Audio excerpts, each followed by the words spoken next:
կպայքարենք, որ այն լինի ներսից առողջ, դիմակայուն, այն մոդելի պետությունը, որ մենք ենք պատկերացնում, օրինակ, չեմ, շվեյցարական մոդելը կա, ֆրանսիական մոդելը կա, տարբեր զարգացած երկրների մոդելներ ունենք ուսումնասիրած, բրիտանական մոդելը կա, որ մենք կարող ենք ներդնել հզոր ինստիտուտներով եւ իրան պաշտպանելու մարտունակ բանակով։ Օրեր առաջ այդ քննարկումը կար, որ մեզ ոչ թե պետքա մարտունակ բանակ, այլ մեզ պետքա պաշտպանունակ բանակ։ Ես հարցին ուզում եմ անդրադառնալ, մարտունակ բառը բաղկացած է մարտի ունակ ձևակերպումներից։ Իսկ պաշտպանունակ բառը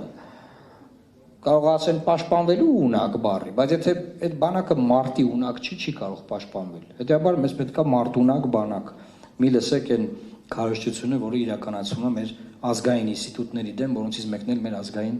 բանակն է։